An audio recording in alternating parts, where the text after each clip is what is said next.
We don't need a 60-year-old overseeing cybersecurity. The 28-year-old director laughed. Hand over your badge. I did.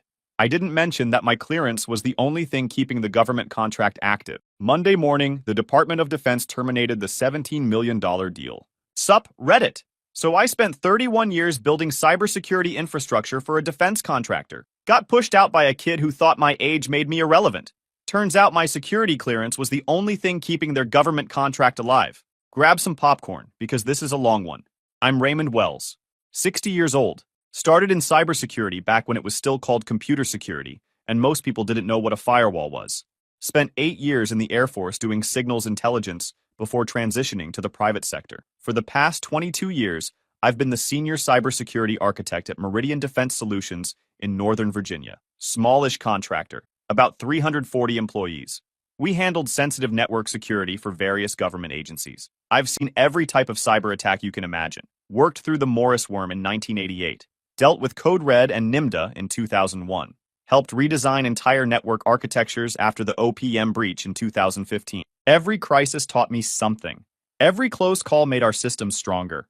The younger generation thinks cybersecurity is about flashy tools and automated dashboards. They're not entirely wrong, but the real work happens in the unglamorous details. Understanding how legacy systems connect, knowing which vendors take shortcuts, recognizing the human patterns that precede most breaches.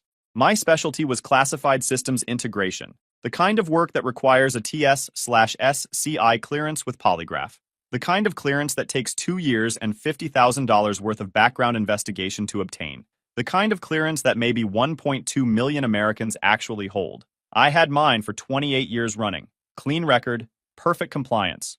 Never a single security incident on any system I architected. That clearance was attached to every major contract Meridian held. Most importantly, it was attached to the Sentinel program, a $17 million Department of Defense contract for cybersecurity monitoring across 3 military installations. Contract language specifically required a TS/SCI cleared architect with at least 15 years of defense sector experience to maintain oversight. That was me. Had been me since the contract started 7 years ago. The company knew this. HR knew this. Legal knew this. The original CEO who hired me knew this. Everybody who mattered knew this. Then the original CEO retired. His replacement brought in fresh blood, new ideas, digital transformation, whatever corporate buzzwords were trending that quarter.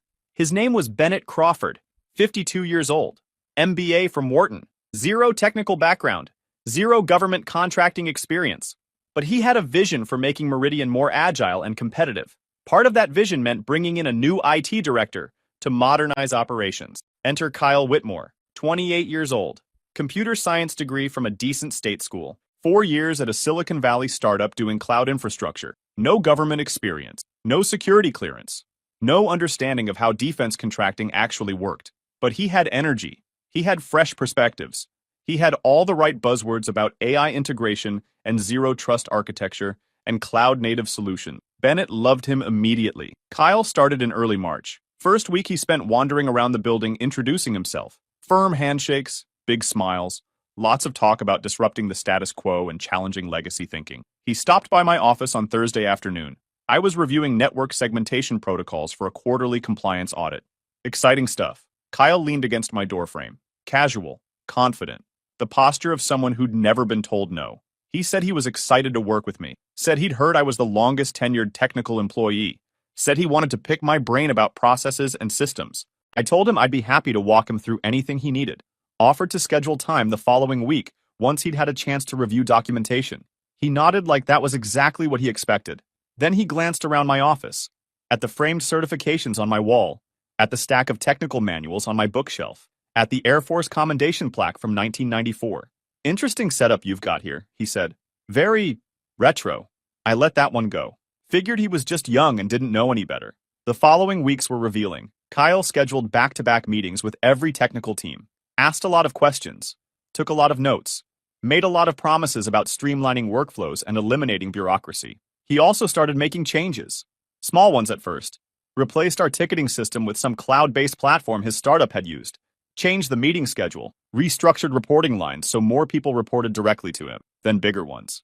He wanted to sunset our on-premise backup systems in favor of cloud storage. proposed eliminating the manual verification steps in our incident response protocols, suggested we could save money by outsourcing our overnight monitoring to a third-party vendor in Eastern Europe. Each proposal came with slick presentations, ROI calculations, industry comparisons showing how other companies were already doing these things. What the presentations didn't show was context.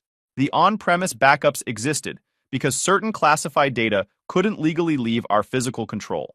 The manual verification steps were required under 3 separate contracts. The overnight monitoring couldn't be outsourced because the personnel needed clearances that foreign nationals couldn't obtain.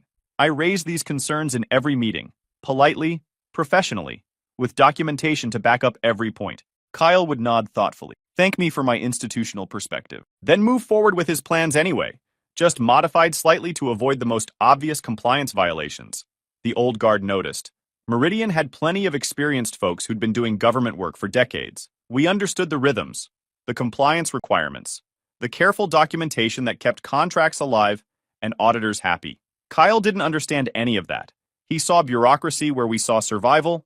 He saw resistance where we saw protection. In April, he submitted his first big proposal to Bennett, a complete overhaul of our cybersecurity infrastructure, cloud migration, AI-powered threat detection, automated compliance monitoring. The whole thing would save $2.3 million annually and position Meridian as an industry innovator. The proposal was technically impressive, also completely impossible under current contract requirements. Half the systems he wanted to migrate were bound by data residency clauses. The AI tools he recommended weren't FedRAMP certified. The automated compliance features would violate oversight protocols that required human verification. I pointed this out in the review meeting, calmly, professionally, with specific contract citations and regulatory references. Kyle's expression shifted, just for a second. Then he smiled and said he appreciated the feedback, but felt like we were letting legacy thinking limit our potential. Bennett nodded along, said we needed to balance compliance with innovation, said he trusted Kyle to find creative solutions. The meeting ended.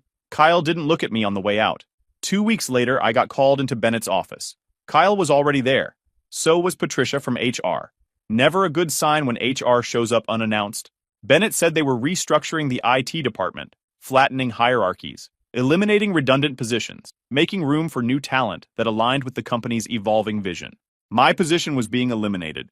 I sat there for a moment, processing. 31 years of service, 22 years at this company, perfect performance reviews, 0 security incidents, 3 commendations from government clients, a shelf full of certifications that I'd kept current because professionalism mattered. And they were cutting me loose because a 28-year-old thought I was redundant. I looked at Bennett, the man I'd helped navigate 3 major compliance crises, the company I'd protected during the 2019 contractor breach that took down 2 of our competitors, the position I'd held through 3 presidential administrations and countless policy changes. Kyle spoke up, voice measured but smug underneath. He said the cybersecurity landscape had evolved dramatically, said they needed people who could adapt to modern paradigms, said my skill set was valuable but no longer aligned with where they were heading. Then he said it, the line I'll remember forever. We don't need a 60-year-old overseeing cybersecurity. He actually laughed when he said it, like it was obvious, like my age was the whole argument, and nothing else needed to be explained. Like 6 decades of life experience and 3 decades of specialized expertise were disqualifications rather than qualifications. Bennett shifted in his chair, uncomfortable but not objecting. Patricia looked at her notepad. Nobody defended me. Nobody pushed back. Nobody asked whether this might be a terrible mistake. Kyle leaned forward. Hand over your badge. So I did. I unclipped my ID badge from my lanyard, set it on the desk, didn't say a word about the Sentinel contract, didn't mention that my TS/SCI clearance was the only thing keeping that $17 million deal active. Didn't explain that terminating the cleared architect of record required 90 days notice to the contracting officer per section 4.7.2 of the agreement. They hadn't asked. And I wasn't in the business of doing free consulting for people who just fired me. Patricia handed me a folder. Severance terms, 2 months pay. Benefits continuation through June. A non-disparagement clause that went both ways. I signed everything. Shook hands, walked out. My desk was already being cleared by security when I got back to my office. Standard procedure for terminated employees with clearances. I grabbed my personal items. The photos. The coffee mug my daughter made me in middle school. The small wooden box my wife gave me for our 25th anniversary. Drew Patterson caught me in the hallway. He'd been my deputy for 11 years. Good man. Solid engineer. His face was pale. What happened? Restructuring. Kyle's vision doesn't include people like me. Drew's jaw tightened. That's insane. You're the only one who... I know what I am. I put a hand on his shoulder. You know where to find me if you need anything. I walked out of Meridian Defense Solutions at 4:47 p.m. on a Friday afternoon. 31 years of service, 22 years of loyalty, gone in a 15-minute meeting. My wife Linda was in the garden when I got home. She saw my face and knew immediately. Didn't ask questions, just made dinner and let me decompress. That night I sat on the back porch and watched the sun go down. Thought about calling a lawyer. Thought about fighting back. Then thought about what Kyle had said and how Bennett had just sat there nodding along. Some battles aren't worth fighting. Some you just walk away from and let the consequences do the work for you. I'd given them everything they needed to destroy themselves. They just didn't know it yet. Saturday morning I slept in for the first time in probably 15 years. No alarm, no urgent emails, no 6 a.m. calls about server issues or compliance deadlines. Linda made pancakes. We ate on the back porch like we hadn't done since the kids moved out. She asked what I wanted to do. I said I didn't know. Probably rest for a few days and then figure out the next chapter. What she didn't ask was why I seemed so calm. After 35 years of marriage, she knew me well enough to recognize when I was processing versus when I was panicking. This was processing. Around noon, my phone buzzed. Text from Drew Patterson. His message was short. Chaos here. Kyle just realized something about the DoD contract. Won't say more, but thought you should know. I didn't respond. Didn't need to. The dominoes were already falling. See, here's what Kyle and Bennett didn't understand about government contracting. Every major defense contract has something called key personnel clauses. These clauses name specific individuals whose qualifications and clearances are essential to contract performance. Remove those individuals without proper notification and approval, and you're in breach. The Sentinel contract had 3 key personnel listed: the program manager, who handled administrative oversight; the lead systems engineer, a woman named Deborah who'd been at Meridian for 16 years; and the cybersecurity architect of record. That last one was me. Contract section 4.7.2 was explicit. Any change to key personnel required written notification to the contracting officer at least 90 days in advance. The notification had to include detailed justification, proposed replacement credentials, and a transition plan. The contracting officer had sole discretion to approve or reject the change. Kyle had fired me on a Friday afternoon with 0 notice to anyone outside the building. No notification to the DoD. No proposed replacement. No transition plan. He'd also created another problem he didn't know about. The contract required the cybersecurity architect of record to maintain continuous active status. Any gap in coverage, even a single day, triggered automatic contract review. If the gap exceeded 72 business hours without remediation, the contracting officer had authority to terminate for cause. I'd learned all this the hard way over 22 years of defense work. Kyle had learned none of it in his 4 years of Silicon Valley startups. By Sunday evening, my phone had 17 missed calls from Meridian numbers. I let them all go to voicemail. Monday morning came. I was reading the newspaper on the porch when my phone rang again. This time, it was a number I recognized. Gerald Hoffman. The DoD contracting officer for Sentinel. I answered. Mr. Wells. His voice was tense but professional. I've just been informed of your departure from Meridian Defense Solution. I told him that was accurate. He paused. Did you resign or were you terminated? Terminated. Friday afternoon. Position eliminated as part of a restructuring. Another pause. Longer this time. Mr. Wells, are you aware of the key personnel requirements under Sentinel?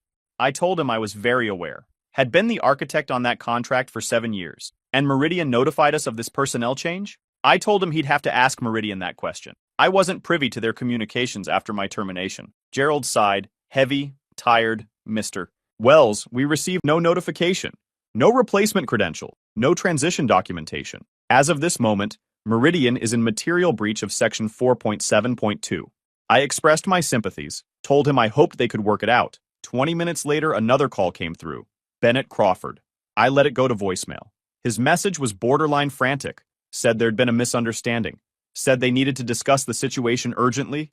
Said my expertise was invaluable, and they wanted to explore options for continuing our relationship. Translation.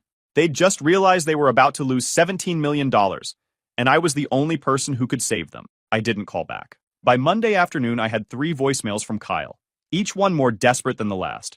The first was professional, said there'd been an administrative oversight and they wanted to rectify it immediately. The second was apologetic, said he hadn't fully understood the contract implications and hoped we could find a mutually beneficial solution. The third was practically begging. Said he'd personally recommend reinstating me at my previous salary, plus a 15% increase if I'd come back immediately. Funny how fast 60-year-olds stop being obsolete when your contract is on the line. I forwarded all 3 voicemails to my personal email for safekeeping, then went back to my newspaper. Tuesday morning, the official notification came.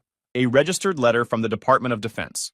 Meridian Defense Solutions had been found in material breach of Contract Sentinel 7 Section 4.7.2 due to unauthorized removal of key personnel without proper notification or approved replacement. The letter gave Meridian 48 hours to cure the breach or face immediate termination for cause. My phone rang 18 times that day.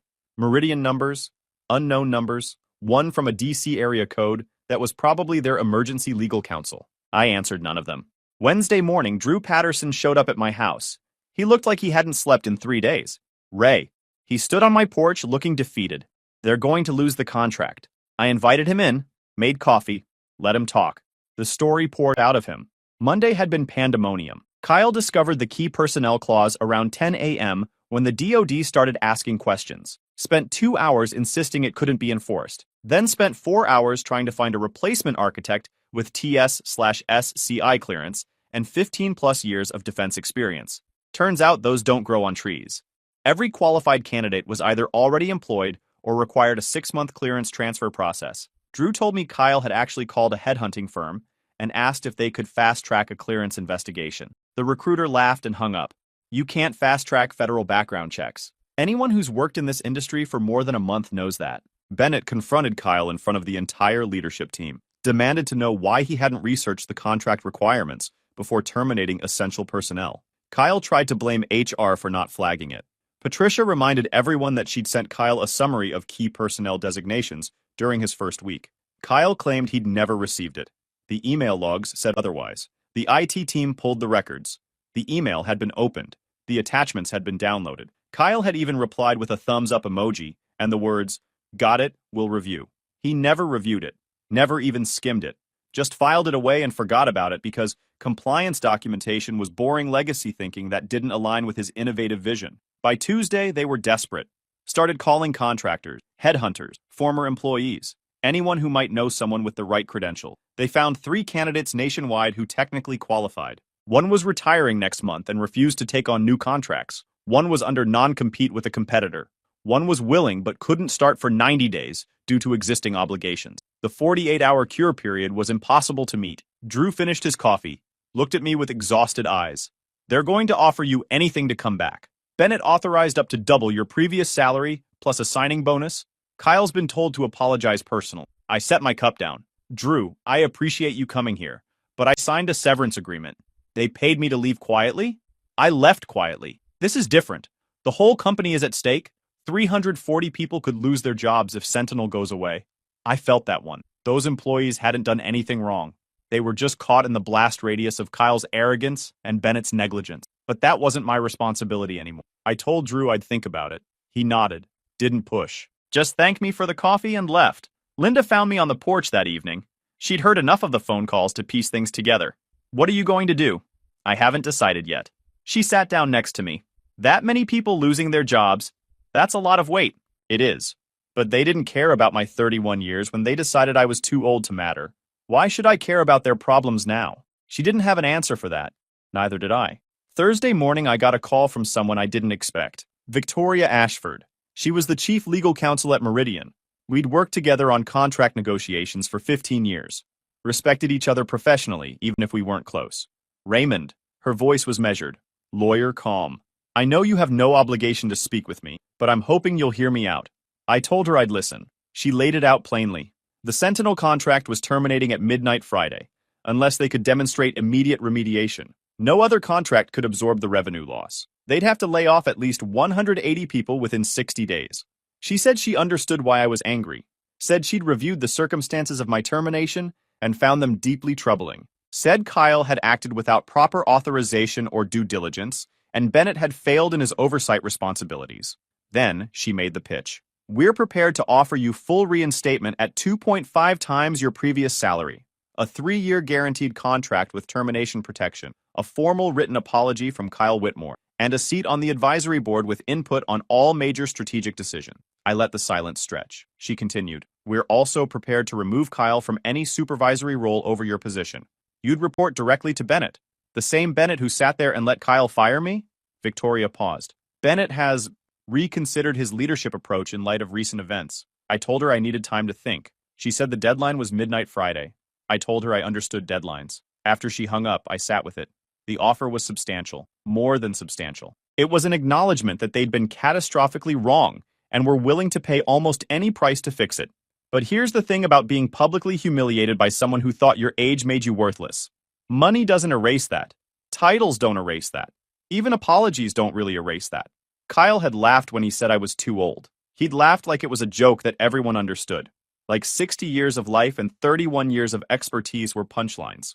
I called my daughter that afternoon. Rachel lived in Boston now. Data analyst at a healthcare company. Smart kid. Always had good instincts. She'd watched me navigate corporate politics her whole life. Sat through enough dinner table conversations about work stress to understand how these things played out. She listened to the whole story without interrupting. When I finished, she was quiet for a moment. I could hear her breathing on the other end of the line, processing the way she always did before giving her honest opinion. "Dad, what do you actually want here?" "I want to never see Kyle Whitmore's face again." "Okay. What else?" "I want them to understand that experience matters. That you can't just throw away decades of knowledge because you're chasing some fantasy about innovation and youth. I want them to feel what it's like to need something they casually discarded." She paused. "But do you want to go back? Like actually work there again? Wake up every morning and walk into that building knowing what they did?" I thought about it. Really thought about it. The building I'd walked into for 22 years. The desk where I'd solved 1,000 problems. The people I'd mentored and the systems I'd built. The coffee machine in the break room that only I knew how to fix properly. Then I thought about Kyle in the next office, Bennett in the corner suite, the HR meeting where they'd handed me a folder and shown me the door. The laugh. That dismissive, arrogant laugh. "No, I don't think I do." "Then don't." She said it simple, like it was obvious. "They made their choice, Dad. Now they get to live with it. You don't owe them a rescue. What about the other employees? What about them? Did any of them stand up for you in that meeting? Did anyone push back on Kyle's restructuring? Drew did. Afterward. Afterward doesn't count. If they wanted you there, they should have fought for you when it mattered." She had a point. A hard one, but a point.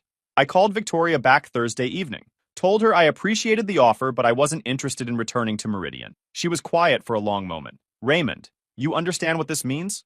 I understand that your company made a decision and now they're experiencing the consequences. That's not my responsibility to fix. 300 people. We'll blame Kyle and Bennett, not me. I didn't fire myself, Victoria. I didn't ignore the contract requirements. I didn't laugh at someone's age like it was a disqualification. She didn't have a response for that. Is there anything that would change your mind?" I thought about it. Actually thought about it. I'd consider consulting, short term, enough to help you find a qualified replacement and manage the transition, but not as an employee, not under Kyle, and not under the terms we discussed. She asked what terms I wanted. I told her I'd need full autonomy over the transition process. A consulting rate of $450 per hour, minimum 6-month engagement regardless of contract outcome, and a written acknowledgement that my termination was improper, distributed to all employees. She said she'd take it to Bennett. Friday morning, 20 hours until the Sentinel contract terminated. Bennett called me personally at 7 a.m. First time we'd spoken directly since the termination meeting. "Raymond." His voice was rough, stressed. "I've reviewed your consulting proposal. And? We accept. All terms. Victoria's drafting the agreement now. Can you come in this morning to sign?" I told him I'd be there by 10. Walking back into Meridian felt strange. The same parking lot. The same security desk. The same elevator bank I'd ridden 1,000 times. But everything felt different. The looks from employees I passed. Some sympathetic, some confused, some openly hostile. Kyle's loyalists who still thought the restructuring was the right move. Victoria met me in the lobby, walked me to a conference room on the executive floor. The agreement was already printed. 12 pages of legal protection and financial terms. I read every word, signed every page. Victoria countersigned as corporate representative. Now, I set down the pen. Let's talk about saving your contract. The next 3 hours were a crash course in everything Kyle had ignored. I walked them through the key personnel requirements, the notification timelines, the cure provisions, and remediation options. The only path forward was a formal request to the contracting officer for an emergency extension. We'd need to demonstrate that a qualified replacement was in process and provide a detailed transition timeline with milestones and accountability measures. I knew two people who might qualify and might be available, both former colleagues from previous companies, both retired but potentially willing to unretire for the right terms. I made calls, sent emails, pulled in favors I'd been saving for 15 years. By 4 p.m., we had a candidate, Frank Morrison, 63 years old, TS/SCI cleared, 28 years of defense cybersecurity experience, retired 18 months ago, but bored out of his mind and happy to take on a new challenge. He could start in 2 weeks, pending administrative clearance transfer. I drafted the emergency extension request myself, detailed the circumstances, acknowledged the breach, presented the remediation plan with Frank's credentials, and my interim oversight as consulting architect. Gerald Hoffman at the DoD reviewed it personally, called me directly at 8 p.m. Raymond. This is highly irregular. The whole situation is highly irregular, Gerald. I'm trying to minimize damage for everyone involved. He was quiet. Then, I can grant a 45-day extension contingent on verified progress. If Morrison's clearance transfer hits any delays, we'll need to revisit. I thanked him, meant it. The contract survived, barely. Another 24 hours and it would have been dead. I sent the confirmation to Victoria at 8:47 p.m. She responded within minutes. A single line, thank you. That night I sat with Linda on the back porch again, told her about the day, the agreement, the calls, the last-minute save. She shook her head. You spent 10 hours fixing a problem they created by firing you. I did. How does that feel? I thought about it. Complicated. Satisfying in some way. Frustrating in others. But here's the thing. I didn't do it for Bennett. Didn't do it for Kyle. Did it for the 300 people who needed jobs and the 20 years of relationships I'd built with colleagues who deserved better than to be collateral damage. And I did it on my terms. At my rate. With my name cleared and my value documented in writing. That matters more than revenge. At least to me. Chapter 5. The next 6 weeks were educational for everyone. I came in 3 days a week as a consultant. Set my own hours. Reported to no one except the contract requirements. Kyle avoided me like I was radioactive. Whenever I walked into a room, he found a reason to leave. Whenever we passed in the hallway, he studied his phone like it contained classified information. Which, professionally speaking, I kind of was. The guy who'd almost cost the company everything. The cautionary tale that senior leadership referenced in every planning meeting. Frank Morrison's clearance transfer came through on schedule. Good man. Thorough. Methodical. Exactly what the Sentinel contract needed. He'd spent 28 years doing the same kind of work I'd done. Knew the rhythms. Understood the stakes. Never once suggested that compliance requirements were bureaucratic obstacles to innovation. We had lunch together his first week, swapped war stories, discussed the contract requirements in detail. He asked good questions, took notes, followed up on every point. This is how it's supposed to work, he said. Experience teaching experience. Knowledge transferring properly. I agreed, told him I wished Kyle had understood that.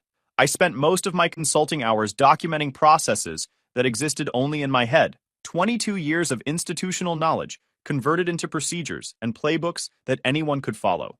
The vendor relationships. The compliance shortcuts that weren't actually shortcuts, but looked like them to outsiders. The historical context for decisions that seemed arbitrary but actually prevented specific documented problems. Should have been done years ago. Would have been if Kyle hadn't decided that documentation was bureaucratic overhead instead of organizational survival. He'd actually canceled a documentation initiative I'd proposed 6 months before my termination. Said it wasn't a priority compared to his cloud migration plans. The employees noticed the shift. People who'd been afraid to speak up during Kyle's restructuring started asking questions again, pushing back on changes that didn't make sense, citing compliance requirements that the new regime had ignored. Drew Patterson stopped by my temporary office one afternoon, closed the door behind him. Kyle's losing support. He looked almost hopeful. The board is asking questions about how this happened. Bennett's distancing himself. I'd heard similar things. Corporate survival instincts kicking in.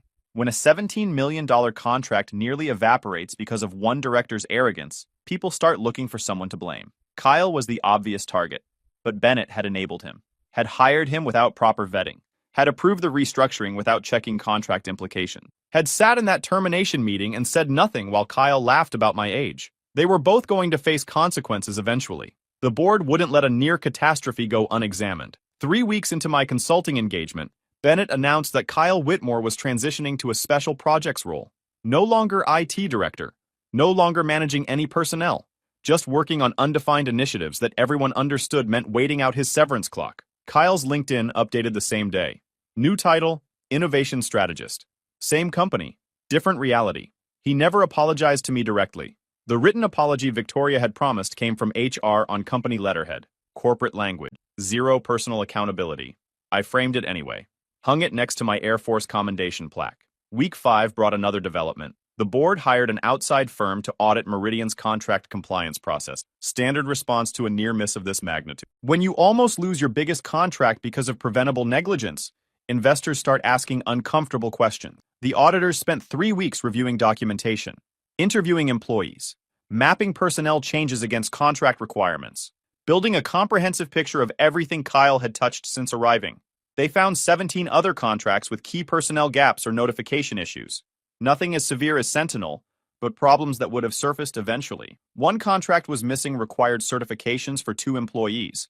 Another had documentation gaps that technically put us out of compliance for 3 months without anyone noticing. A third had personnel changes that should have triggered client notification, but never did. Kyle's fingerprints were on most of them. His restructuring had moved people around without checking contractual constraints. His push for efficiency had eliminated documentation that turned out to be legally required. His assumption that government contracting worked like Silicon Valley startups had created a minefield of compliance violations waiting to explode. The audit report was devastating. 63 pages of findings, 12 recommendations for immediate remediation, a detailed timeline showing how problems had accumulated under Kyle's leadership. The report landed on Bennett's desk like a bomb. He read it twice, called an emergency board meeting, tried to spin it as institutional issues that predated his tenure. The auditors had included a section specifically addressing that defense.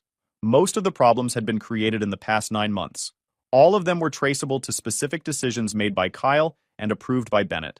Within 48 hours, the board announced that Bennett Crawford was stepping down as CEO to pursue other opportunities. Code for you're fired, but we're letting you pretend otherwise. He got a modest severance package and a non-disparagement agreement, probably more than he deserved. His replacement was someone I knew, Margaret Palmer. She'd been the COO for 12 years. Solid, experienced. Actually understood how government contracting worked. Her first act as CEO was to call me personally. Raymond, I want you to know that what happened to you was wrong. Not just procedurally wrong, ethically wrong. I appreciated that. I also want you to know that Kyle's special projects role is ending. He's being terminated for cause based on the audit findings. Couldn't happen to a nicer guy. Finally, I want to offer you something. Not reinstatement. I know you're not interested. But a permanent consulting arrangement. Advisory role on all major contract decisions. Your rate, your hours, your terms. I told her I'd think about it. And this time I actually meant it. Margaret was different from Bennett. She'd earned her position through decades of competence, not MBA credentials and boardroom politics. She understood that age meant experience, not obsolescence.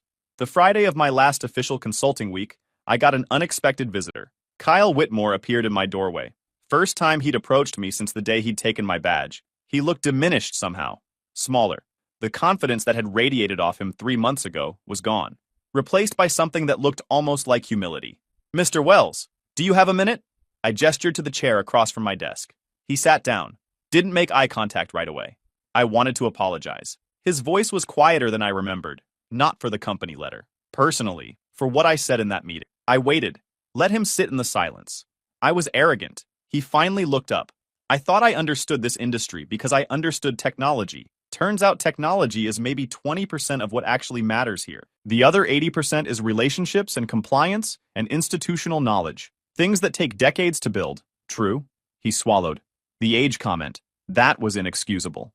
I looked at your experience and saw something outdated instead of seeing what it actually was. I was wrong. I studied him for a moment. This was either genuine growth or a calculated attempt to improve his professional reputation before hitting the job market. Maybe both. Kyle, I appreciate the apology. Genuinely. But here's what I want you to understand. He nodded, listening. When you laughed about my age, you weren't just insulting me. You were dismissing everything I'd built. Every late night solving problems. Every crisis averted. Every relationship cultivated over 30 years. You reduced all of that to a number and decided it made me worthless. He looked down again. That's not something an apology fixes. That's something you carry. And hopefully it changes how you approach people in the future. Because somewhere out there is another 60-year-old with 30 years of knowledge that you're going to need someday. And how you treat that person will define who you actually are. He was quiet for a long moment. Then he stood up. Thank you for hearing me out. He walked out. I never saw him again. 2 weeks later, I heard he'd landed at a mid-sized consulting firm in the Midwest. Lower title, lower salary, building back from scratch. Some lessons you have to learn the hard way. 6 months after my termination, things looked very different. Margaret Palmer had stabilized Meridian. The Sentinel contract was renewed for another 3 years, with Frank Morrison as the primary architect. The compliance audit had led to comprehensive process reforms across every department. I'd accepted Margaret's consulting offer. 8 hours a week, advisory role on contract strategy, and key personnel decision. My rate stayed at $450 per hour. Do the math on that annually. One afternoon, Margaret called me into her office. We're considering a new IT director hire. She slid a resume across the desk. What do you think? I reviewed it. 46 years old, government background, 8 years at a different defense contractor, 0 Silicon Valley experience.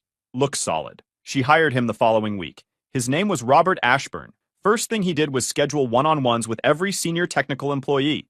Second thing he did was read every active contract cover to cover. Third thing he did was ask me to lunch. I hear you're the reason this company still exists, he said over sandwiches.